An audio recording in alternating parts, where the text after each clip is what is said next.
Hello everyone. दोस्तों हम पढ़ रहे हैं शेखर एक जीवनी आगे का ये उपन्यास है और इसे हम लाइन बाय लाइन पढ़ रहे हैं उपन्यास को। तो शुरू करते हैं आज के सेशन को। जब समुद्र का गंभीर नाद उसे सुन पड़ने लगा तब संध्या हो चुकी थी और आकाश में लालिमाएं अधिक घनी होकर ज्योतिहीन होने लगी थी। यहाँ पर पता क्या हुआ है कि जो आपका शेखर का मित्र है कॉलेज का कुमार और शेखर समुद्र की ओर गए हैं। ठीक है। तो जब समुद्र का गंभीर नाद उन्हें सुन पड़ने लगा तब तब संध्या हो चुकी थी और आकाश में लालिमा अधिक घनी होकर ज्योतिहीन होने लगी थी। वे कुछ जल्दी चलने लगे और थोड़ी देर में तट पर पहुंचकर एक चट्टान की आड़ में समतल रेत पर बैठकर लहरों की ओर देखने लगे। देखते देखते आकाश में संध्या का अंतिम प्रकाश भी बुझ गया। शांति थी। हवा नहीं चल रही थी। लोग भी धीरे धीरे चले गए थे। तट का वह अंश बस्ती से काफी दूर था। अंधकार में समुद्र की ओर देखता हुआ शेखर सोच रहा था कि वहां पर कुमार के साथ बिल्कुल अकेला है। कैसे जैसे समुद्र का गंभीर चिरंतन गर्जन उन्हें घेरे हुए है, क्योंकि पवन के निश्चल होने पर भी समुद्र में एक गहरा असंतोष सा था।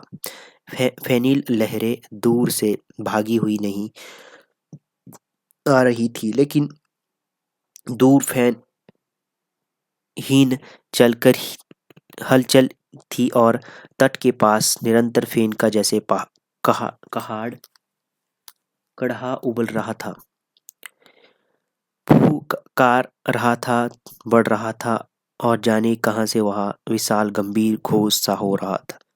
लहरों के स्वर से अधिक भारी धीरे। उन दिन पूर्णिमा थी और समुद्र के पार पूर्व से चंद्रोदय होने लगा था। उसकी अगवानी करने को एक अकेला बादल चारों ओर एक चांदी की झालर में विभूषित क्षितिज पर खड़ा था और उसके पीछे शीघ्र प्रकट होने वाली किसी अभूतपूर्व सौंदर्य शशि की आभा आगे फूटी पड़ती थी। शेखर स्वयं चुप था। कुमार उसके कारण चुप था। शेखर धीरे धीरे कुमार के लंबे बालों में उंगलियां फेरकर उन्हें उलझा रहा था और उसे लग रहा था कि कुमार के बाल एक सिहरन सी हुई सी द्वारा उसके स्पर्श का प्रतिपादन दे रहे हैं। ही वैसे ही जैसे कुत्ते कभी कभी अपने स्वामी के स्नेहपूर्ण स्पर्श की कृतज्ञता बताया करते हैं। शेखर बोला तो कुमार जैसे चौंक उठा। देखो कुमार, ऐसे लगता है जैसे इस दुनिया में तीसरा कोई नहीं है। कुमार ने उत्तर नहीं दिया। शेखर ने मुट्ठी में उसके बाल धरते हुए एक हल्का सा झटका देकर कहा, क्यों बोलते क्यों नहीं। यद्यपि उसे यह नहीं लगा कि कुमार के कुछ कहने की जरूरत है। शेखर ने फिर कहा, यह है भी ठीक। हर एक की दुनिया उतनी ही होती है जितनी कि वह जानता है, क्योंकि अपनी अनुभूति के बाहर उसे हमें कैसे जाने की वह है कि मुझे पता है कि मैं बहुत सी दुनियाएं छोड़ आया हूँ और यह ही कि आगे भी बहुत सी दुनियाएं होगी, लेकिन एक को मैं अभी जानता नहीं, दूसरी इस क्षण में मुझे मिथ्या लगी है, मेरे अनुभव में नहीं आती। इस समय मेरी दुनिया की सीमाएं है। पीछे यह चट्टान, सामने एक बादल और उसके पीछे उदय होने वाला चांद, इधर मैं और उधर तुम। वह चुप हो गया। कुमार अब भी कुछ नहीं बोला।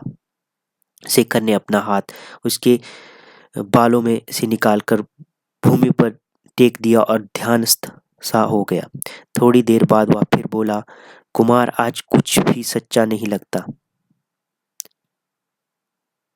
सभी स्वप्न है, लेकिन जिस स्वप्न का मैं इस समय एक अंग हूँ वह कितना मधुर लग रहा है। बताओ तुम मुझे अपने से बड़े क्यों लगते हैं। मुझे क्यों लगता है कि तुम छोटे और मैं जैसे तुम्हारा रक्षक, तुम्हारा गार्डियन एंजल, देवी रक्षक हूँ और तुम मुझ पर करते हो। कुमार ने जल्दी से कहा, ठीक तो है, मैं तुम्ही पर तो निर्भर करता हूँ। शेखर की विचार तंग के अनुकूल ही था यह उत्तर, लेकिन यह उसे बुरा सा लगा, जैसे उसमें कुछ जल्दी थी, कुछ अकुलहाट, कुछ बलियापन, उसे जैसे वह उसे विराट स्वप्न के संसार में से शुद्र यथार्थता में खींचे ला रहा था। यह वह बोला, कुमार, तुमने मालूम होता है मेरी कोई बात सुनी नहीं। कुमार ने चौंक कर कहा, सो तुमने कैसे जाना? नहीं सुनी होती जवाब ऐसे ही दे देता, शेखर ने और गंभीर होकर कहा, सच सच बताओ, तुम कभी क्या सोच रहे थे? बताऊं? नाराज तो नहीं होंगे? मैं तुमसे नाराज? क्वेश्चन किया। कुमार ने कुछ हिचकिचाते हुए कहा, बात यह है कि मेरी माँ थी बहुत बीमार और उनके इलाज में पिता ने अपनी सारी तनख्वाह खर्च कर डाली। शायद कुछ कर्ज भी लिया। इस महीने में कुछ भी नहीं भेजा उन्होंने शायद अपने अगले महीने में भी नहीं भेजेंगे। मैं फीस भी नहीं दे पाया, इसलिए शायद कॉलेज से मुझे अब तक क्यों नहीं बताया। इसे कर कह रहे हैं कुछ और हिचक से, मैं हर एक बात में तुम्हारी ही तो सहायता मांगता हूँ और मेरा है कौन। लेकिन मुझे यह भी विचार रहता है कि कहाँ तक। शेखर ने कुछ रुष्ट होकर कहा, मुझे तुमने कोई और समझा है? समझा? फिर कितना रुपया चाहिए तुम्हें? कुमार ने कुछ अटकते हुए कहा, ठीक पता नहीं, शायद 50 में शायद कुछ यही फीस 60 100 रुपए काफी होंगे। कुछ संकोच से 100 का मैं क्या? अच्छा, बस अब छोड़ो इस बात को, कल सब ठीक हो जाएगा जी। खबरदार अब ऐसी बात सोची। शेखर, मैं तुम्हारा। इस वाक्य के अगले शब्द जानकर शेखर ने उसे रोकते हुए कहा, बस चुप अब तो। अब जो कहा दिया कि इस बारे में कोई बात नहीं होगी। अब दोनों फिर चुप हो गए। फिर धीरे धीरे धीरे चांद निकल आया। शेखर ने देखा, चांद के बाहर आते ही वह बादल का टुकड़ा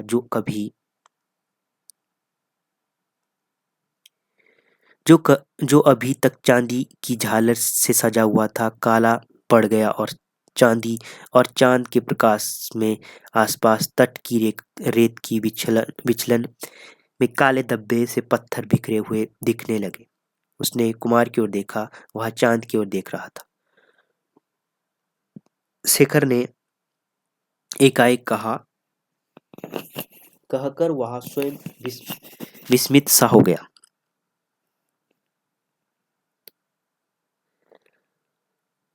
कि उसने क्या कहा। इतना कम समय लगा था विचार के शब्द और प्रकट में। कुमार, यदि मेरे अतिरिक्त तुम और किसी के हुए तो मैं तुम्हारा गला घोंट दूंगा।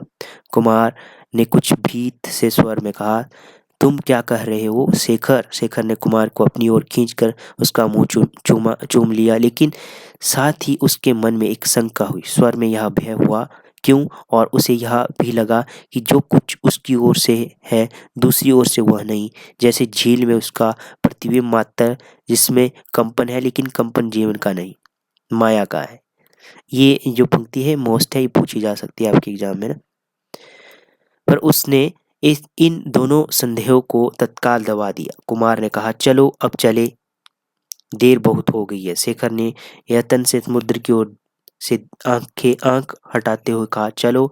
वह जानना नहीं चाहता था, लेकिन अभी जो उसने कहा था, जिस दबाव के कारण वो कहा था, उसका ध्यान उस करके उसे लगा कि वह कुमार की बात का खंडन नहीं कर सकता। वे दोनों हॉस्टल लौट आए। किसी ने शब्द भी नहीं कहा। शेखर ने 100 रुपए कुमार को दिए। कुछ दिन बाद भी 20 रुपए और दिए। इनमें 50 रुपए उसे जमा देने रखने के लिए दिए गए, कभी जरूरत पड़ जाने पर उपयोग के लिए। बाकी उसका अपना महीने का खर्च था। रुपए रुपए इस प्रकार देकर उसने घर से और रुपए मंगाने के लिए पत्र लिख दिया।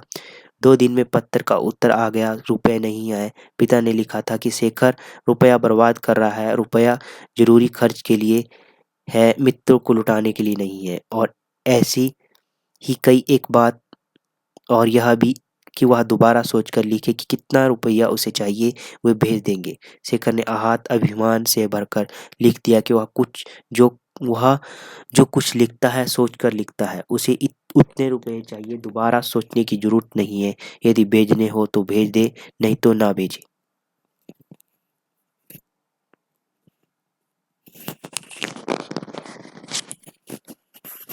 इस पत्र का कोई उत्तर नहीं आया था और पैसे भी नहीं आए थे। शेखर ने कमरे से बाहर निकलना छोड़ दिया था। कुमार ने आकर कहा, चलो आज सर्कस चले। शेखर ने कहा, आज तो जाने की बिल्कुल तबीयत नहीं है। क्यों, क्या हुआ? आजकल तुम बाहर ही नहीं निकलते, बात क्या है? कुछ नहीं, यूं ही तबीयत नहीं ठीक नहीं होती। हाँ तो चलो, तबीयत तो यहीं बैठ बैठ खराब होती है। अब तो सिनेमा गए भी 10-15 दिन हो गए। शेखर ने मुंह फेर कर कहा, मेरे पास पैसे नहीं है और शीघ्र आ जाएंगे, इसकी कोई संभावना ही भी नहीं दिखती। कुमार ने थोड़ी देर रुक कर पूछा, क्या बात हुई? पिता ने लिखा था, मैं बहुत फिजूल खर्च कर रहा हूँ, वे उतने रुपए नहीं भेज सकते। मैंने लिख दिया कि अगर आप उतने नहीं भेज सकते तो बिल्कुल मत भेजिए। थोड़ी देर फिर दोनों चुप रहे। फिर कुमार ने उठकर कहा, मैं जाता हूँ, मुझे जरा बैठो ना, मेरा जी नहीं लगता। आज शाम यहीं बैठकर बातें करेंगे या चलो समुद्र पर? नहीं, मुझे याद आ गया, मुझे एक जरूरी काम से जाना है। अच्छा ही हुआ सर्कस नहीं गए, नहीं तो, कहकर जल्दी से वह बाहर चला गया।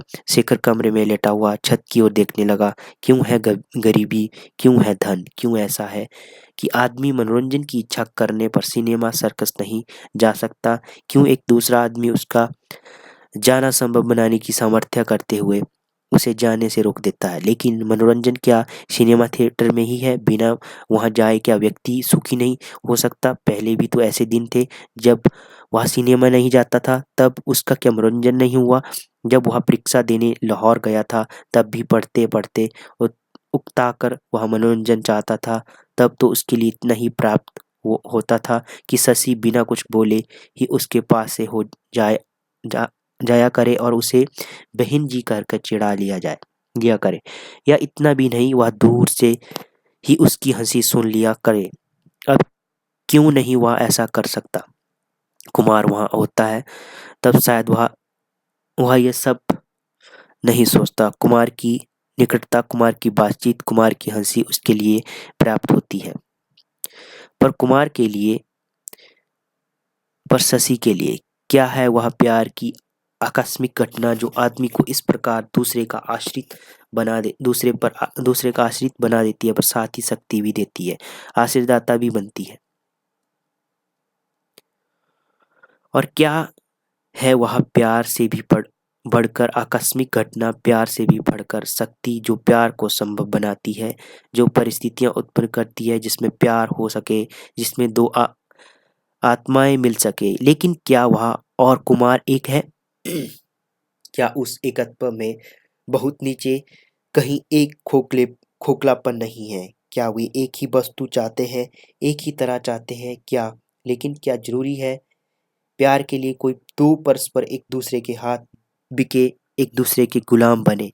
क्या दास्ता के बिना प्यार नहीं है? यदि है, तब फिर वह सीमा भी क्यों? प्यार तो इकाइयों के बीच हो, क्यों वो यहाँ जरूरी है कि किसी को ही प्यार किया जाए? क्या प्यार की भावना किसी स्थूल एकाकी विषय में अलग नहीं की जा सकती? क्या जरूरी है कि मैं प्यार करता हूँ, इस वाक्य का अनिवार्य अनुवर्ती ही प्रश्न कि किसे प्यार करूं? प्यार और वह कौन भी एक ही हो? क्या सारी मानवता को ही प्यार नहीं किया जा सकता? क्या प्यार को ही प्यार नहीं किया जा सकता? वह सदा अपने ही भीतर घुलता रहा और अपने और आने की जीवन अपने से आने ही जीवन को अपनाने की, संसार को अपना बनाने की चेष्टा खोकर अपने को संसार का बनाने की चेष्टा उसने कभी नहीं की। का मा- का मांगता ही वह प्यार का मांगता ही रहा। प्यार देना उसने जाना ही नहीं, प्यार मांगता ही रहा, प्यार देना उसने जाना ही नहीं। लेकिन यह जो उस क्षण उसकी परिस्थिति है, उसका दोष है कुमार का या और किसी का? यह जो सूनापन उसे इस समय लग रहा है, वह क्या उसकी बहन प्यार करने की अयोग्य से है? यह प्यार पाने की असमर्थता से है? कविता की एक पंक्ति शेखर के मस्तिष्क में नाच गई। वह उठा और लिखने लगा, ओ तू मानव, ओ आकारहीन घनीभूत भावना मात्र, जिसका मैं एक अंग हूँ। मैं अपने को, अपने प्रिय को भूलकर तेरा ही होना चाहता हूँ। तुझे प्यार करता हूँ, तुझे प्यार करने की अपनी इच्छा और अपनी सामर्थ्य को प्यार करता हूँ। ओ तू मुझे शक्ति दे कि तुझे ही प्यार करूं और तेरे प्यार को सह सकूं। रात को शेखर भोजन के लिए उतरा तो उसने हॉस्टल के चपरासी से पूछा, कुमारप्पा नहीं आए अभी? वे तो सर्कस देखने गए हुए हैं। किसके साथ? कृष्णमूर्ति। कृष्णमूर्ति भी एक पात्र आया ये के साथ। शेखर, कृष्णमूर्ति कौन है? कॉलेज के मित्र। शेखर बिना भोजन किए ही ऊपर लौट आया और कमरे की खिड़की पर बैठकर बाहर दौड़ती हुई अनेक ट्रामा गाड़ियां को देखते हुए उनकी घराघराट घरघराट, मोटरों के हॉर्न, रिक्शा वालों की पुकारें सुनते ही लेकिन अपने को कुछ भी देखने, सुनने, समझने में असमर्थ पाते हुए अर्थहीन प्रलाप की तरह अपनी लिखी हुई एक पंक्ति दोहराने लगा, ओ तू मुझे शक्ति दे कि तुझे ही प्यार करूं और तेरे प्यार को सह सकूं। शेखर 2 दिन कॉलेज नहीं आया गया, कमरे में ही इस प्रतीक्षा में बैठ रहा कि कुमार उसके पास आवे, क्षमा मांगे या कुछ फाई दे, पर कुमार नहीं आया। तीसरे दिन वह उकताकर शेखर शाम को बाहर निकल गया। उसने निश्चय किया था कि समुद्र पर जाकर बैठेगा और अपने उलझे हुए मस्तिष्क को साफ करेगा। कुमार की ओर उसका ध्यान ही नहीं आया, न उसने अब कमरे में प्रवेश करके उसे देखने की इच्छा उसे हुई। उतरते हुए उसने एक कमरे में 2-3 कंठों की हंसी सुनी और उसमें कुमार का भी स्वर सुनकर ठिठक गया। एक स्वर, आजकल शेखर बाहर नहीं निकलता, क्या बात है? अरे तुमने नहीं सुना? उसके पिता ने उसका खर्चा बंद कर दिया है, कुमार कहता है। तब तो ठीक ही बात होगी। और एक हंसी का ठहाका। तभी आजकल कृष्णमूर्ति के गहरे तभी आजकल कृष्णमूर्ति के गहरे हैं। क्यों कुमार फिर क्या एक ठहाका। तब तुम्हारे कुमार का स्वर, अरे यार छोड़ो भी इन बेवकूफी की बातों का, शेखर तो बुद्धू है। शेखर धीरे धीरे रेलिंग के सहारे नीचे उतर गया। नीचे आकर उसने एक पर्चा लिखा और चपरासी को देकर कहा, यह कुमारप्पा को दे आओ। मैं यही खड़ा हूँ।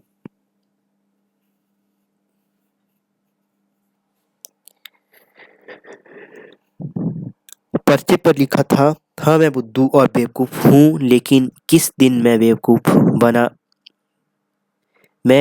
बना जानते ही हो? मैंने समुद्र तट पर कहा था, कुमार यदि तुम और किसी के हुए तो मैं तुम्हारा गला घोंट दूंगा। उसी समय अपने ही वाक्य को ना समझने की बेवकूफी की थी। मैंने कीड़े किसके हैं? क्षण ही भर में कुमार ने आकर कहा, इसके क्या अर्थ है शेखर? अर्थ क्या काफी साफ नहीं लिखा है मैंने? मैं तुम्हारा कर्जदार हूँ, इसी बूते पर तुमने मेरा इतना अपमान किया ना। अगर मैं, शेखर ने धधकर कहा, कर्जदार, लेकिन फौरन ही शांत होकर बोला, ठीक है, तुम्हारे पैसों के मोल बिकी आत्मा अगर उससे बड़ी बात नहीं सोच सकती तो उसका दोष नहीं है। वह घूमकर लंबे लंबे डग डग भरता हुआ समुद्र तट की ओर चल पड़ा। अंधेरा था, बादल छाए थे, तट सूना निर्लज था, पवन बिल्कुल शांत था और समुद्र भी असाधारण शांत था, शांत और प्रायः मूक, यद्यपि ऐसा जान पड़ रहा था कि उसके भीतर कहीं प्रकाश चल रहा है और अकुंठित विचलियों विचलियां नाच रही है। विस्फोट की तैयारी भी थी वहाँ, और शेखर को लगा यदि समुद्र की दशा ठीक वैसी न होती तो वह क्षण भर भी उसके किनारे न ठहर सकता।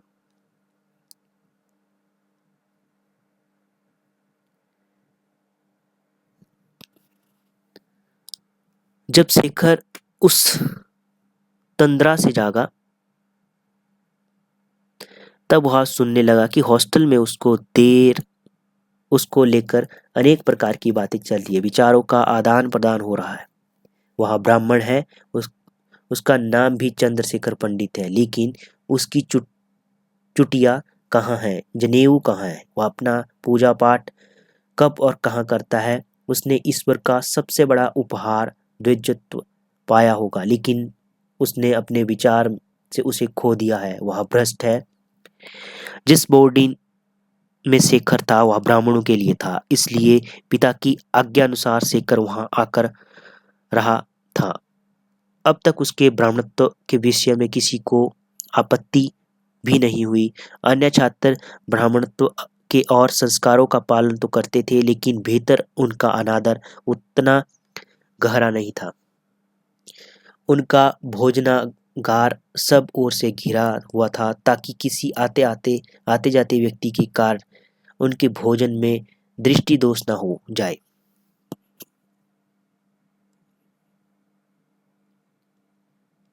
वह छोटी छोटी छोटी जाति द्वारा देखा जाकर भ्रष्ट न हो जाए। कभी ऐसा हो जाता तो वह भोजन उतना ही अखाद्य हो जाता जैसे किसी कुत्ते ने उसे झूठा कर दिया हो। यद्यपि कुत्ते कई बार भोजनागार में घुस आते हैं और उन्हें हिस करके भगा देना ही पर्याप्त होता है।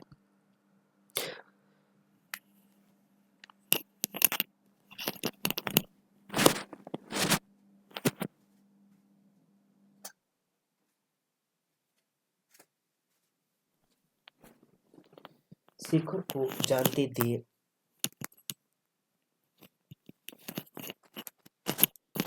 शेखर को जानते देर न लगी इन शंकाओं का अंकुर कहाँ है, लेकिन कुमार से बात करने की या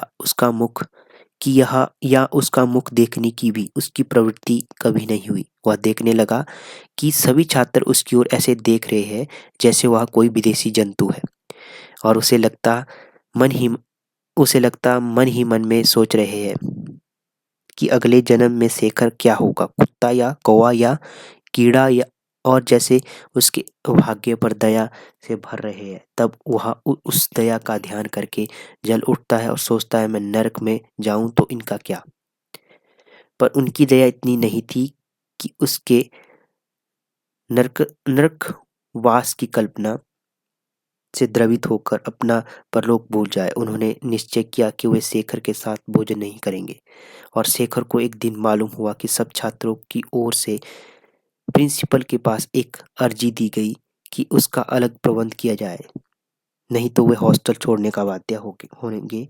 उन्होंने रसोइये को भी यह कह दिया कि जब तक उसका निर्णय नहीं होता तब तक शेखर का आसन औरों से कुछ हटा कर लगा जाए। शेखर को यह बिल्कुल स्वीकार नहीं हुआ, लेकिन रसोइये को झगड़े में घसीटना नहीं चाहता था, इसलिए वह निर्णय होने तक एक हॉस्टल में जाकर भोजन करने लगा। निर्णय हो गया। प्रिंसिपल ने निश्चय किया कि हॉस्टल ब्राह्मणों के लिए है और ब्राह्मणत्व का निर्णय केवल कुल से ही हो सकता है, क्योंकि आचार ब्राह्मणों में भी कई प्रकार के हैं। शेखर जन्मत ब्राह्मण है, इसलिए वहीं रहेगा और वहीं भोजन करेगा। उसे हटने को बाध्य नहीं किया जा सकता। शेखर की जीत हुई।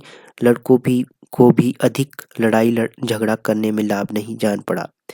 बात यहाँ समाप्त होगी कि यद्यपि लड़कों के कभी शेखर को उसकी विजय के लिए क्षमा नहीं किया और उस पर यह जताने का कोई अवसर नहीं खोया कि प्रिंसिपल चाहे कुछ कहे, वे उसे ब्राह्मण नहीं समझते। जीतकर शेखर को कोई उल्लास नहीं हुआ, यह सोचकर भी नहीं कि उसने कुमार पर विजय पाई। उस पर विजय पाने का अब कोई महत्व नहीं रह गया था। उसने कॉलेज से सप्ताह भर की छुट्टियां ली और सैर करने के लिए मालाबार की ओर चल दिया। पैसे उसके पास थे, क्योंकि कुमार से झगड़ा होने के बाद उसने पिता से क्षमा मांग ली थी। मालाबार बहुत सुंदर प्रदेश है, लेकिन शेखर वहाँ सौंदर्य देखने नहीं गया था। कॉलेज में ही मालाबार में छुआछूत संबंधी जो कहानियाँ उसके लिए वे बातें इतनी असंभव थी कि वह उन्हें कहानियों से अधिक कुछ नहीं समझ पाता। उसने सुनी थी कि उन्हीं के कारण वह उधर आकृष्ट हुआ था। वहाँ के अछूत पंचम किसी कुलीन ब्राह्मण के पास दायरे के भीतर नहीं आ सकते थे। कुछ गज दूर रहना होता है। ब्राह्मणों के लिए अलग सड़कें हैं जिन पर पंचम नहीं चल सकते। पंचम को नदियां नाव से बैठकर या किसी प्रकार पार करनी होती है, क्योंकि पुल ऊंची जातियों के लिए सुरक्षित होते हैं। ब्राह्मणों के पड़ोस में अछूत भूमि नहीं ले सकते। कभी ब्राह्मण और पंचम का सामना हो जाए तो पंचम को अपना पंचत्व घोषित करना पड़ता है कि अनजाने में उसकी छाया ब्राह्मण पर ना पड़ जाए। यह सब उसने सुना था, लेकिन सुनकर विश्वास नहीं कर सका था। जब कॉलेज में छुआछूत के प्रश्न का पर भी उसका झगड़ा हुआ, उसकी जीत हो गई, तब वह मालाबार की दशा देखने के लिए चल पड़ा। वहां पहुंचकर उसने आर्य समाज मिशन के भवन में अपना सामना सामान रखा। कुछ देर वह प्रतीक्षा में रहा कि मशीन के कोई कार्यकर्ता मिले तो उनसे बातचीत करे, लेकिन वे सभी बाहर गए थे। अंत में यह देखकर कि दिन भर की होती हुई बारिश कुछ थम गई, उसने झट से कपड़े बदले, साधारण मद्रासी पोशाक पहनी और नंगे पैर घूमने चल पड़ा। शाम हो चली। शेखर भटकता हुआ एक सूनी सी सड़क पर निकल गया और सोच रहा था कि किधर से लौटने से सुविधा रहेगा। सड़कों पर प्रायः कीचड़ था। कहीं कहीं पूर्णतः पानी से ढकी हुई थी और कहीं धान से खेतों में जाती हुई कोई सड़क उनकी मेड़ से बढ़कर फैले हुए पानी में खो जाती थी।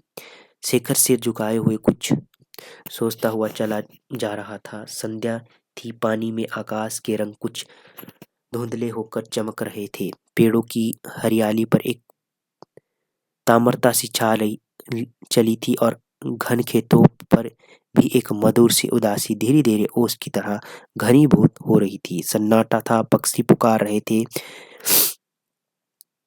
अपने कर्कश फटे हुए स्वर से, अनवरत टरा रहे थे। नीरवता नहीं थी, फिर भी बड़ा गहरा सन्नाटा था। शेखर कीच बड़ी सड़क से हटकर एक पथ पर हो लिया, और यह कुछ सूखा था, इसलिए शेखर के पैर अपने आप ही उधर मुड़ गए। यद्यपि यह उसे ठीक निश्चय नहीं था कि डेरे पर लौटने का वही छोटा रास्ता है। पथ के दोनों ओर पानी बहा जा रहा था।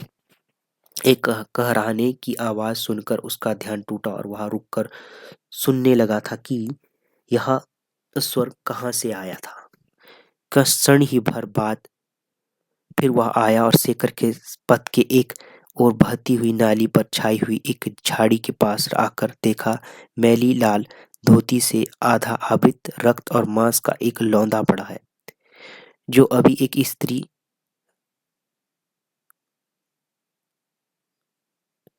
जो कभी एक स्त्री रहा होगा, और उस लौंदे से प्राण और पीड़ा की अनुभूति है।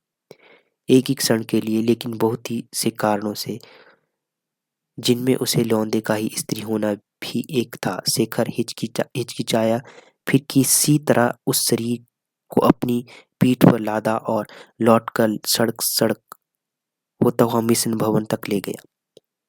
वहां उसकी मरहम पट्टी की गई, लेकिन भौर होते होते वह मर गई। मिशन वालों ने उसके चलाने का प्रबंध किया। वह अछूत थी। पुलिस को सूचित किया गया, लेकिन मिशन वालों ने उसे जलाने का प्रबंध किया। वह अछूत थी। पुलिस को सूचित किया गया था, लेकिन शेखर रुका नहीं। उसने अपना बोरिया बिस्तरा उठाया और फौरन मद्रास लौट गया। वहां क्षण भर भी और ठहरना उसे असंभव जान पड़ने लगा। ट्रेन में उसने अखबार में पढ़ा कि लाश की जांच के बाद यह घोषणा की गई कि मृत्यु किसी भोथरे औजार की चोट से हुई। हत्या के कारण का पता नहीं लग सका, लेकिन साथ ही यह भी समाचार था कि शरीर एक वर्जित सड़क पर पाया गया और स्त्री अछूत थी। शेखर को याद आया कि किस प्रकार उस स्त्री के रक्त और कीच में उसका शरीर, उसके वस्त्र सन हो गए थे। एक कंपी उसके अंगों में दौड़ गई। वह भी अछूत, और वह था ब्राह्मण, और उसके रक्त में सन गया था। उसके हथियार हत्यारे थे। ब्राह्मण जिन्होंने उसके पास आने की छूत से बचने के लिए स्वयं उसके उसके पास जाकर उसे पत्थरों से मारा होगा। ब्राह्मण कहीं ब्राह्मण जो शेखर है, और अछूत वही अछूत जिसे शेखर ने कंधे पर लादा था, और उसका रक्त। बोर्डिंग पहुंचकर शेखर ने अपना सामान इत्यादि बांधकर तैयार किया, रिक्शा मंगाकर उसमें लादा और रिक्शा वालों को पता देकर वहां ट्रामा में बैठकर दूसरे हॉस्टल में चला गया। ट्राम में बैठकर तो जो अछूतों के लिए था, वह जहाँ कार्यकर्ता ही भी सब अछूत थे, यहाँ पहले ही तो सबने उसकी ओर संदेह की से देखा, लेकिन शीघ्र ही वह दिन आ गया जबकि शेखर ने पाया कि उसके मित्र और सखा और सहायक सब अछूत है और भाई अछूत, और कि जिस समाज का उसे होना चाहिए उसमें वह अछूत, और यह सह नहीं सकता कि वह उसके अतिरिक्त कुछ भी हो। कहते हैं धीरे धीरे सब कुछ हो जाएगा, कि धीरे धीरे अज्ञान दूर होगा, यह आत्मा का छाया हुआ कोहरा उठ जाएगा। कहते हैं बहुत कुछ पर हाथ धरे बैठे रहते हैं, प्रतीक्षा के युग बीत जाते हैं और कुछ नहीं होता। कोहरा उठ जाता है, उठ सकता है, पर्दा भी उठ सकता है, पर दीवार नहीं उठ सकती, उसे फोड़ना ही पड़ेगा, गिरना ही पड़ता है, कहीं तो वह नहीं मिटती। शेखर बोल रहा है, वह स्वभाव स्वभावत चुप रहने लग वाला है, लेकिन उसके भीतर कुछ है जो उसे चुप नहीं रहने देता, जो उसके संकोच के पीछे से निरंतर चोट करता हुआ उसे बाध्य किया जाता है। उन अछूतों में से शेखर ने मित्र बनाने वाले आरंभ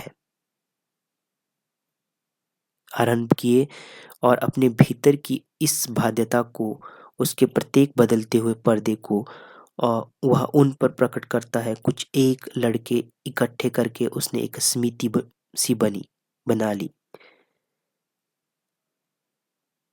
जिसका नाम नियम कोई नहीं, लेकिन जो प्रायः उसके कमरे में सम्मिलित होती थी, जिनसे निरंतर विचारों का विनिमय और रुचियों, भावों और भावनाओं का संघर्षण होता रहता था। शेखर उनका नेता था।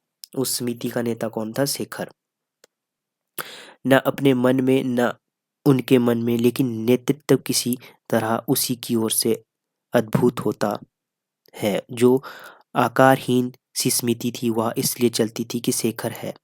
एक समतल उजाड़ भूमि के मध्य में, जिसे हॉस्टल के छात्र अपना प्लेग्राउंड कहते हैं, अछूतों का तिमंजिला हॉस्टल खड़ा है, और उसकी छत के पक्के फर्श पर बिना कुछ बिछाए 4 लड़के लेटे हैं। वह शेखर की नामहीन समिति की कार्यकारिणी है। कार्यकारिणी कहने का अभिप्राय इतना ही है कि इन चारों में अशांति भीतरी है। वे जाग रहे हैं, और आसपास देखकर स्वभावतः चिंतित है कि समिति के दूसरे 2-3 सदस्य अपनी गति, अपना प्रभाव नहीं रखते। उनमें लहर तब उठती है कि जब कोई हाथ से हिला देता है, या दूर से एक डेला उनके ऊपर छाई हुई शांत निस्तब्धता में गिरा देता है। शेखर के अतिरिक्त बाकियों के नाम है सदाशिव, राघवन और देवदास। ये जो नामहीन समिति है उसके सदस्य हैं। इनमें सदाशिव कद में सबसे छोटा, किंतु बुद्धि में सबसे तीव्र। उसके प्रायः खुले हुए टेनिस कॉलर के ऊपर उसकी पतली ग्रीवा, उसके ऊपर बिखरे हुए बालों के कारण और भी बड़े दिखने वाले सिर की छाया में शांत अंडाकार चेहरा, जिसकी छोटी किंतु खूब खुली सी रहने वाली आंखों में एक समझदार करुणा का भाव था, मानो आंखें कह रही हो, मैं तुम्हें कष्ट नहीं पहुंचाऊंगी, केवल निकट से देखकर जानना चाहती हूँ। कि इन सब को देखकर हठात शैली के एक चित्र की याद आती है, और शेखर ने उसका नाम ही शैली रख दिया। सदाशिव इस नाम से बहुत झेमता था। सदाशिव का क्या नाम रखा? शैली। उसे लगता था कि यह शायद उसके आत्म विस्मृति विस्मृत कर देने वाली प्रकृति प्रेम का कटाक्ष है, इसलिए यह नाम स्थायी हो गया। राघवन और देवदास कुछ भिन्न थे। दोनों ही तमिल प्रांत तमिल प्रांत के शहरों के रहने वाले, और शहर की छाप पर उन पर प्राप्त मात्रा में थी और राघवन की आंखें चंचल मछलियों की तरह चमकी थी। देवदास की आंखें तो मानो हर समय किसी शरारत की खोज में रहती थी। उनमें विष नहीं था, मानव जाति के प्रति एक स्नेह का भाव था, लेकिन स्वभाव से ही देवदास का स्नेह उस प्रकार का नहीं था जो अलग रहकर अपनी अभिमान भरी नीरवता से ही अपने को कह डालता था। उस तरह का सेंटिमेंटलिज्म उसे बुरा लगता था। स्नेह निरंतर चुलबुलाहट में, बातचीत, हंसी मजाक में अपने को छिपाए रखे, यही उसे ठीक लगता था। कभी कोई उसकी हृदयहीनता पर आक्षेप कर देता तो वह हंसकर कहता, भाई एक प्रेम होता तो स्पष्टांग करके रास्ते में बिछ जाता है, एक होता तो एक हर समय गुदगुदाता और चुटकियां काटता चलता। पहले ढंग का प्रेम मेरे बस का नहीं था और यह बहाना नहीं था, इसमें सत्यता थी। प्रकृति दोष या गुण से ही वह सत्य भी सीधे सच्चे ढंग से नहीं कह सकता। अपनी संकोचशील किंतु पैनी बुद्धि के कारण और त्रावणकोर की विस्तीर्ण हरियाली और नीलिमा में पले हुए उदार सौंदर्य प्रेम के कारण सदाशिव शेखर के अधिक निकट था। लेकिन शेखर जानता था कि देवदास और राघवन के बिना जीवन में पूर्णता नहीं आ सकती, और उसे पूर्णता थी कि वे भी उसकी स्मृति में है, क्योंकि जीवन की पूर्णता का पाना ही स्मृति का ध्येय है। तो इस स्मृति से संबंधित एक प्रश्न आपके एग्जाम आ चुका है।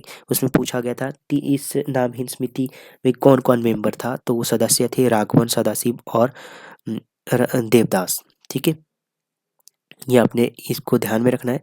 छत पर लेटे लेटे शेखर बीच बीच में सदाशिव की ओर देखता जाता था कि वह कहीं कहीं वह सूर्यास्त में ही तो नहीं खो गया, और वो कहता जाता था कि यह स्टीवेसन की किताब में एक कहानी 4 सुधारकों की है जो सोचने बैठे कि दुनिया को कैसे सुधारा जाए। एक ने समाज की कुछ बुराइयां बताकर कहा कि समाज को मिटा देना चाहिए। दूसरे ने संशोधन किया कि समाज तो तब बिगड़ता है जब धर्म रूढ़ हो जाता है, धर्म की ही कुल बुराइयों की जड़ है और उसी को मिटाना चाहिए। तीसरे ने कहा कि धर्म तो केवल संस्कृति का आदर्श नियम होता है, अगर संस्कृति खराब होगी तो धर्म ठीक कैसे हो सकता है, इसलिए संस्कृति ही गलत चीज है। अंत में वे इस नतीजे पर पहुंचे कि मानव जहां आगे बढ़ना चाहेगा वहां संस्कृति तो होगी ही, इसलिए मानव जाति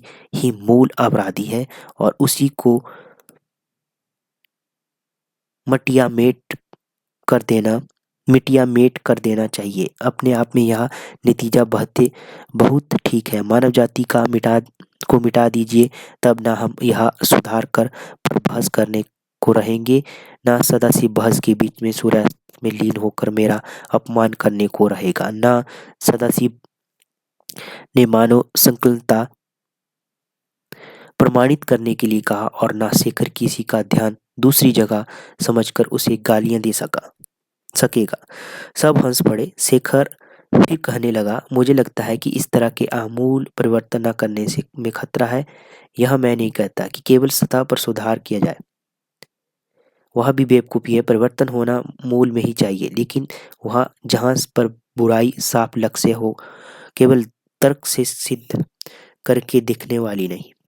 राघवन ने कहा, यानी इस कहानी में देखो, धर्म संस्कृति का आदर्श नियम है, इसलिए धर्म की बुराई संस्कृति में पैदा होती है, इसलिए संस्कृति बुरी है। यह केवल तर्कना शक्ति का नट प्रकार दूर से सिद्ध नहीं करनी होगी, नहीं तो कहीं अच्छा कुछ है ही नहीं। बुराई और यह हमारी अशांति भी है, तो उस बुराई में पैदा हुए मनोविकार है। मानव बुरा होकर अच्छी बात सोच कैसे सकता है? आप अंधकार दूर करना चाहे तो यही कह सकते कि रोशनी जला दे, और यही नहीं कह सकती अंधकार का अंधियारापन मिटा दे। सदाशिव ने रोक कर कहा, लेकिन शेखर यह तर्क भी तुम्हारा खतरनाक है। नैतिक दृष्टि से यह हिंसा का सिद्धांत प्रतिपादित करना है। तुम्हारे कहने के अनुसार चले तो हमारा काम सिर्फ यथार्थ बुराई का नाश ही है, लीला ही है। वह बुराई पैदा ही नहीं हो सकता। इसका प्रबंध तुम्हारी दृष्टि में खम ख्याली है। अहम अम नहीं, किसी हद तक तो तुम्हारी बात ठीक ही भी है। ध्वंस को मैं गलत नहीं मानता, ना उसे हिंसा ही कहता हूँ। हिंसा वहाँ है जहाँ प्रेरणा हिंसा है। ये पंक्ति मोस्ट है। हिंसा वहाँ है जहाँ प्रेरणा ही हिंसा है की है, जहाँ अनिष्ट करने की चेष्टा है। इष्ट के लिए ही हुई हत्या हिंसा नहीं है, बशर्ते बशर्ते कि वह इस इष्ट व्यक्ति की का नहीं, सृष्टि मात्र का कम हो। लेकिन वह यह गलत है कि इस प्रकार बुराई पैदा होने से रोकी जाने की गुंजाइश नहीं होती। मैं यह कहता हूँ कि बुराई को रोकने की चेष्टा भी आप तभी कर सकते हैं जब आप जानते हो कि वह बुराई है क्या। यानी एक बार वह आपके सामने आ जाएंगे तभी आप उसे रोकने की चेष्टा कर सकेंगे। आपकी बचाव की कोशिश एक आद, आदिम आक्रमण से शुरू होती है, क्योंकि बिना इसके आप बचाव करेंगे किससे। अज्ञात शून्य से बचने को आयोजन वैसा ही है जैसा छाया में लठैती करना।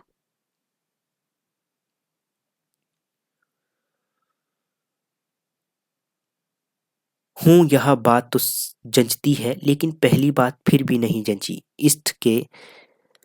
इष्ट के मामले में तुम समझते हो, व्यक्ति के लिए अपने को धोखे में रखना कुछ बहुत कठिन है। ऐसे भी लोग हैं जो समाज को शुद्ध कर रखने के नाम पर वैश्य के पास जाते हैं। जो आदमी वैश्य के पास नहीं जाता, वह शायद ऑब्जेक्टिव दृष्टि से देखकर कह सकता है कि वैश्य समाज शुद्धि का अप्रत्यक्ष साधन है। लेकिन जो आदमी अपनी सब्जेक्टिव वासना का गुलाम कहा जाता है, उसे क्या हक है कि वह समाज के ऐसे ऑब्जेक्टिव दृष्टि से देखे।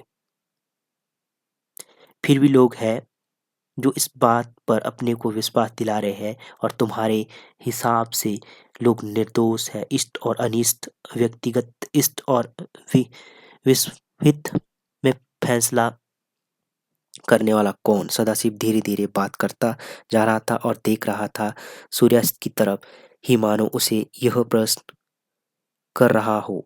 राघवन दांत देता हुआ बोला, who, that is the question. Shekhar जैसे कुछ सोचता हुआ साहा कहने लगा, वैसे तो व्यक्ति के हित और विश्व के हित में भेद नहीं होना चाहिए। सदाशिव ने बैठकर कहा, यह फिर वही गलती है। भेद तब नहीं है अगर ऑब्जेक्टिव व्यापक दृष्टि से देखे, लेकिन जब देखने वाला एक व्यक्ति है और सवाल उसके हित का है, तब वह इतना ही दूर दृष्टि से देख सकता है। देवदास ने कहा, मैं देखता हूं तुम लोग उस कहानी के ये फार्मर से कम नहीं हो। यह तुम लोगों का बहस मुबाहिसा तुम्हारे आत्मसम्मान को भले ही बढ़ाए, किसी काम का नहीं है। इसमें व्यक्ति का हित है, विश्वास नहीं है। चाहे तुम किसी दृष्टि से देखो, विश्वास विश्वास हित विश्व हित काम करने में है। कार्यशीलता किसी 100 गलतियां निकम्मेपन की एक अच्छाई से बढ़कर है, क्योंकि कार्यशीलता में अपनी गलती को दूर करने की भी समर्थ है, और निकम्मापन अपनी अच्छाई को कायम करने में नहीं रख सकता। इसलिए अगर तुम्हें कुछ करना धरना है तो कार्यक्रम नियत कर लो। इस सारी बहस का फायदा विश्व हित में उठना चाहो तो यह हो सकता है कि किसी भी कार्यक्रम की अंतिम और अकाट्य मत समझो। संशय मानव का अधिकार है, लेकिन अगर वह उदारता नहीं पैदा करता तो वह मानव का शाप है। शेखर हमेशा यही चिल्लाया करता है, अब जरूरत है इस पर अमल करने की। कार्यक्रम बनाओ और उसमें पहला कार्य लिख दो, उदारता, ताकि वह बाकी सबको अनुप्रमाणित करती है कि oracle has spoken. The oracle has spoken. Devdas की बात से बहस का तल कुछ नीचे आया था, जहां वह काले तर्क के खारे पानी में नहीं, कार्य के मीठे रस में हाथ पैर हिलाए। चारों सुधार सुधार कर उठकर एक दूसरे के निकट आ गए। शेखर ने कहा, अच्छा बताओ, पहला काम क्या हम लोग कर रहे हैं? अंत में वह इस नतीजे पर पहुंचे कि मुख्य कार्य यही हो सकता है कि नौजवानों को जगाया जाए, उसमें एक गंभीरता पैदा की जाए और उनके जीवन को स्व उद्देश्य बनाया जाए। उन्होंने देखा कि जैसा आमूल परिवर्तन वे चाहते थे वह इसी प्रकार हो सकेगा और अवश्य हिंसा कार्य से भी वे बचेंगे। और शेखर के साहित्य में प्रेम से सदाशिव सदाशिव ने कला, प्रेम से राघवन ने विज्ञान और देवदास ने इतिहास से यह तय हुआ कि जीवन में सदाशिव की कला प्रेम से, ठीक है, ये आपने ये भी ध्यान में रखना है, राघवन ने विज्ञान और देवदास ने इतिहास से यह तय हुआ कि जीवन में एक रास्ता आन उसके उद्देश्य को गहरा नहीं करता, उसके लिए घातक सिद्ध होता है। ठीक वैसे ही जैसे एक ईंट पर खड़ी हुई दीवार पक्की नहीं हो सकती, उद्देश्य को दृढ़ करने के लिए, कार्य को स्थायी बनाने के लिए जरूरी है कि जीवन कई जगह पर पृथ्वी में जड़ें जमाए, बट वृक्ष की तरह हरेक दिशा में जाकर एक जिह्वा लटकाकर धरती से भोजन और बल खींचता रहे। उन्होंने गंभीर होकर इन सब विषयों का अध्ययन करना आरंभ किया और दूसरों को भी प्रोत्साहित करने लगे। लेकिन शेखर के लिए यह ठीक ठीक सुचारू रूप से चलने वाला कार्य बोझ हो गया था। न जाने क्यों उसका स्वभाव ही ऐसा था कि वह सिर्फ पर्याप्त काम लेकर ही सुखी नहीं हो सकता। वह चाहता था इतना काम कि सिर उठाना मुश्किल हो जाए, सांस लेने में भी काम का कुछ हर्ज हो जाने का अंदेशा रहे। इतना ही कि उसके मन में आने वाले सोच, संदेह, तड़पता देने वाले असंभव स्वप्न, ये सब आकाश की कमी के कारण मुरझाए हुए सूख जाए। अपने कुल 16 एक वर्ष के अनुभव से ही वह समझ रहा था कि उसका यह गर्वीला अधीर यौवन का सामर्थ्य ज्ञान असल में अपनी ही पराजय का निशान था, क्योंकि वह मांग रहा था विश्वास। अपने उसमें उठने वाले प्रश्न भी इसलिए थे कि कहीं पहुंचकर वे प्रश्न ना करे, समाधान हो जाए। उसकी सारी गति उस कहीं पर पहुंचने के लिए उसे लगा दी। उसके लगा कि यह स्मृति का प्रोग्राम आरंभ में ही ऐसा हो चला, मानो कहीं पहुंच गया हो, और यह वह सह नहीं सका कि उसके आगे तक पहुंचने का स्वप्न असंभव हो जाए। एक दिन वह अकेला ही घूमने निकला और सबसे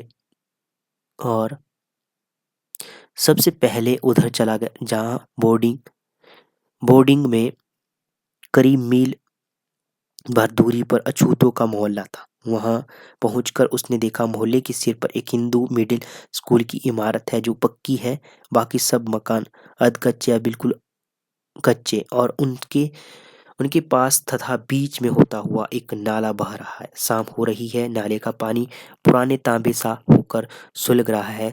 दुर्गंध ना होती तो शायद उस समय कहना ठीक होता कि पानी गंदा है। उसके किनारे खड़े शेखर ने एकाएक देखा कि वह अकेला है, आसपास बच्चे नहीं दिखते हैं। उसे कुछ अचंभा सा लगा कि शाम के समय बच्चे बाहर ना खेल रहे हैं। क्यों नहीं वे बाहर, और खासकर इस अछूत मोहल्ले में जहां भीतर और चाहे कैसा हो बच्चों के लायक नहीं है। और सोचते सोचते जैसे उसके संचित पल के आगे फिर कोई दीवार टूटने लगी, मार्ग दिखने लगा। उसे बाइबल में से ईसा के दूत जान की बात याद आई।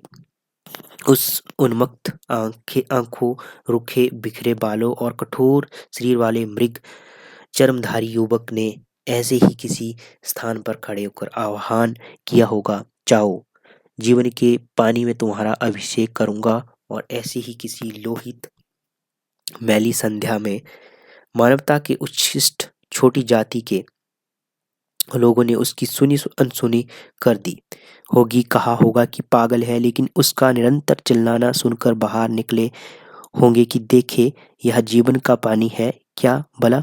शेखर को यह बिल्कुल ठीक लगा कि वहां उसे ऐसी याद आए, क्योंकि जीवन का पानी क्या है? गंगा, यमुना, गोदावरी, कृष्णा, नर्मदा, इन सब का पानी तो धर्म और भक्ति के में धुल धुल कर प्राणहीन हो गया है। अब यहाँ से एक प्रश्न आपके एग्जाम में बन सकता है, ये पूछा जा सकता है कि उपन्यास में आई हुई नदियों का वर्णन क्रमानुसार कीजिए। तो ये आपने क्रम यहाँ से ध्यान में रखना है। यहाँ से क्रम वाला प्रश्न आपके एग्जाम में बन सकता है। गंगा, यमुना, गोदावरी, कृष्णा, नर्मदा, इन सब का पानी तो धर्म और भक्ति में धुल धुल कर प्राणहीन हो गया है। जीवन चिरंतर जीवन कहीं है। तो ऐसे ही गंदले नाले में जो समाज को नवीन नींव इन अछूतों के बीच से होते हुए चीर अपेक्षित बहे जा रहे हैं। उन पतित पावनी कहलाने वाली नदियों का पानी तो वैसा ही मरा हुआ है जैसे पंडितों का पांडित्य। तभी तो वह पानी चिंताओं को सोच सींचने में, अस्थाई अस्थियों को बहाने में काम आता है। शेखर के सामने यह प्रकट हो गया कि वह सप्ताह भर के अंदर ही उस मोहल्ले के बीच में अछूत बच्चों के लिए एक स्कूल खोलेंगे और वहाँ स्वयं पढ़ाएंगे। कैसे प्रबंध होगा, किताबें कहाँ से आएगी, यह सब उसने नहीं सोचा। निश्चय करके उसने आगे घूमने की जरूरत नहीं समझी। सीधा हॉस्टल की ओर लौटा। राह में मिडिल स्कूल की इमारत देखकर एकाएक उसने पुकारा, दरबान। ठीक पांचवें दिन मिडिल स्कूल की इमारत में शेखर की रात्रि पाठशाला खुल गई। मिडिल स्कूल के हिंदू रक्षकों ने उसे इमारत के 2 कमरों में अछूत क्लास बिठाने की अनुमति इस शर्त पर दे दी कि वह दरबान की 3 रुपए मासिक दिया करे। सवेरे 3 रुपए मासिक से उस स्कूल का वो दिया जाएगा, रेंट। सवेरे उठकर उन कमरों को विशेष रूप से झाड़ बुहार कर पानी छिड़काकर साफ कर देने के लिए, ताकि गंदे बालकों की अछूत स्कूल के साधारण विद्यार्थियों का ना लग जाए। दूसरे, पुस्तकें 2 थी, दोनों तस्वीरों के एल्बम। अध्यापक 2 थे, शेखर और सदाशिव। अध्यापक कौन कौन थे? शेखर और सदाशिव। अक्सर ज्ञान बोर्ड की सहायता से कराया जाता था, बाकी शिक्षा मौखिक थी या कई तरह के खेलों द्वारा होती थी। 7 विद्यार्थी थे। कितने विद्यार्थी थे? 7। ठीक है, 7 विद्यार्थी थे। जिन लोगों की बुद्धि अशांत है, जिन्हें हमेशा नई समस्याओं से टक्कर लेने में मजा आता है, उनके सामने पहली समस्या हमेशा एक ही होती है, दुख दर्द की समस्या। संसार का पहला दर्शन सदा ही उसकी पीड़ा भरे रूप का दर्शन होता है। और ये पंक्ति मोस्ट है, पूछी जा सकती है। समस्या संसार का पहला दर्शन सदा ही उसके पीड़ा भरे रूप का दर्शन होता है, और उसके बाद जो दूसरी समस्या होती है वह भी सदा एक ही होती है। पहली समस्या एक तरह से उसकी भूमिका तैयार करती है, और वह समस्या है नारी की समस्या। संसार का दूसरा दर्शन नारी की मूर्ति का दर्शन है। शेखर की बुद्धि बहुत जल्दी इस दूसरी समस्या के सामने आ खड़ी हुई। दशहरे की 5-7 दिन की छुट्टियों में शेखर घर आया और वहां से लौट रहा था। मद्रासियों की भीड़ में खचाखच भरे हुए रेल के डिब्बों के 4-5 द्रविड़ भाषाओं के कोलाहल में गूंजते हुए वातावरण में शेखर का मस्तिष्क अपनी रात्रि पाठशाला, अपने शिशु वयस्क विद्यार्थियों और उनकी पाठ्य पुस्तकों। अब 25 विद्यार्थी थे। पहले कितने थे? 7। अब कितने हो गए? 25। जिनमें कुछ वयस्क लोग थे, पहले ही साक्षर थे, वे प्रश्न में लीन था। छोटी लाइन की वह गाड़ी इतना सब भार खींचती, झक्की झक्की करती हुई चल रही थी। उसकी गति की लय से शेखर के विचारों को सहारा मिलता था और आसपास छाए कोलाहल से ऊपर उठ सकता था। जब ट्रेन खड़ी होती तब वह थोड़ी देर के लिए सोचना स्थगित करके चढ़ने उतरने वाले भीड़ को देख लेता था। अब एक स्टेशन पर गाड़ी रुकी तो स्टेशन ने देखा कि दरवाजे और खिड़कियों से भीतर घुसती हुई पुरुषों की भीड़ के पीछे एक महिला खड़ी है और बेबस आंखों में भीड़ की ओर देख रही है। उसके दोनों हाथों में 2 बैग है, पीछे कुली ट्रंक और बिस्तर लिए खड़ा है। स्त्री कभी साहस करके आगे बढ़ने को होती है और फिर रुक जाती है। कभी दूसरे डिब्बे की ओर देख लेती है जिसमें और भी भीड़ है और समय गाड़ी का हो चला है। गार्डन ने एक सीटी भी दे दी। शेखर उठा, खिड़की पर खड़ा होकर उसने कहा, लाइए मुझे दीजिए सामान। बैग उसने अंदर खींच लिए। कुली ने सामान पकड़कर नीचे रख दिया और गाड़ी के चलने तक के दरवाजे पर पहुंचकर उसे खोला और भीड़ को धक्का देकर बोला, चलिए।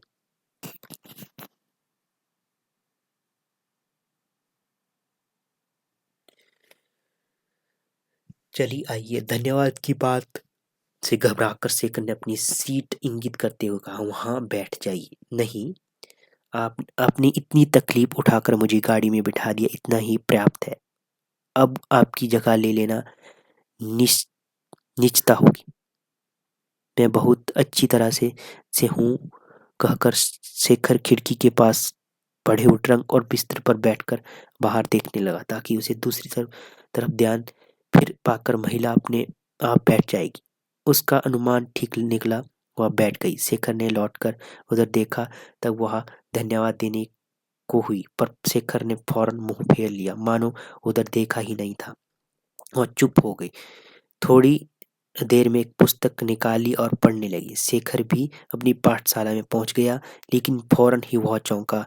कुछ दूर पर खड़ा एक अधघोरा, जिसे शेखर ने अपने पास की सीट पर इसलिए बैठने नहीं दिया था कि वह दो तीन आदमियों का धक्का देकर भीतर घुसा था।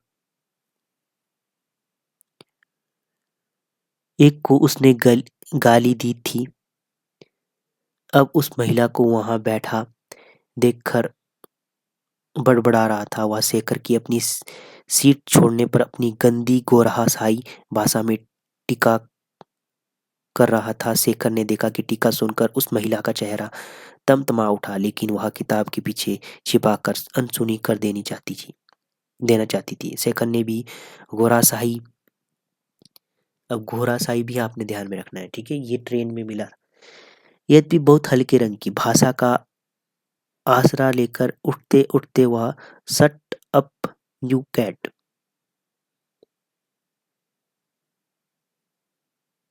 यह आग में ईंधन हुआ। अंधघोरा और भी बकने लगा। शेखर ने आगे बढ़कर कहा, जो तुम्हें चुप कराना पड़ेगा, तो तुम्हें चुप कराना पड़ेगा। एक चूर का घूंसा जबड़े की बाईं ओर मारा। उसने भी शेखर पर वार किया, लेकिन उसे छाती पर। लेकिन शेखर ने दूसरा घूंसा उसकी ठोड़ी पर मारा, जिससे उसका मुंह गाड़ी की छत पर ध्यान करने लगा। सीट की पीठ से टकराई और वह धम से गिर गया। थोड़ी देर उठा नहीं। गाड़ी भी चाल धीमी हो गई। स्टेशन पर हल्ला सुनकर पुलिस आई, लेकिन स्टेशन पर जो पंजाबी सब इंस्पेक्टर था, स्टेशन पर कौन था? पंजाबी इंस्पेक्टर। वह शेखर को जानता था। उसने कहानी सुनकर कहा, अच्छा किया, आपने दो और लगानी चाहिए। बदमाश को गोरे को डिब्बे से उतार कर ट्रेन को जाने दिया।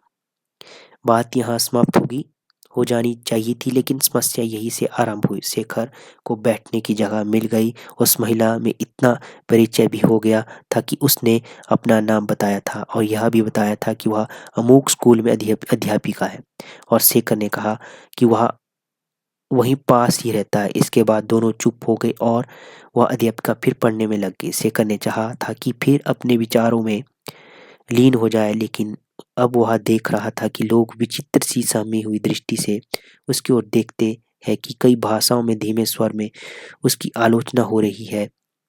कहीं एक कह रहा है कि यह पंजाबी है। मद्रासी बेस में होने के कारण शेखर का पंजाबीपन तब तक दिख नहीं रहा। ये सब देखने और आलोचना में किसी को भी यह नहीं पता लगा कि शेखर ने साधारण औचित्य निभाए है और जो उस महिला को बिठा दिया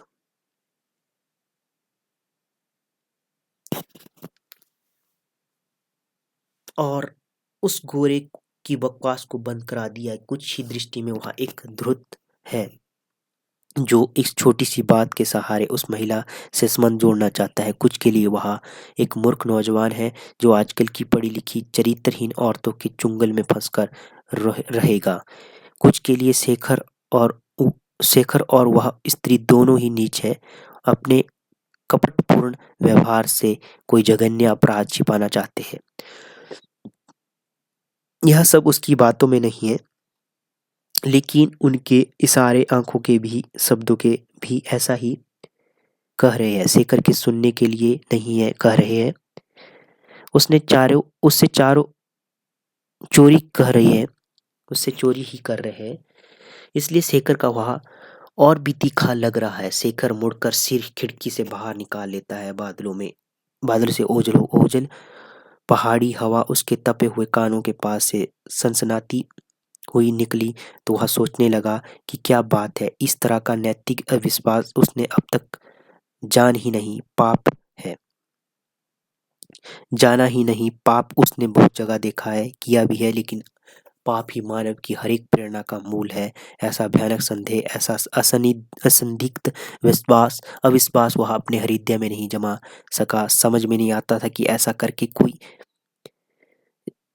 कोई जी कैसे सकता है, जिसके हृदय की नाड़ियों में कीड़े बुल कुलबुला रहे हो। वह शांत कैसे रह सकता है। पुरुष और स्त्री का संबंध व्यक्ति के रूप में नहीं, सामूहिक पुरुष और सामूहिक स्त्री के रूप में उनका संबंध इस घात अविश्वास के रूप में शेखर के सामने पहली बार आया। आज उसने देखा कि संसार के कष्ट के प्रश्न से भी बड़ा यह संसार के अविश्वास का प्रश्न है। यह बड़ी भारी समस्या को मानव मात्र ने उस व्यक्ति से केंद्रित कर दिए है, जिसे शेखर ने अब तक सिर्फ सहारे के रूप में जाना, नारी में।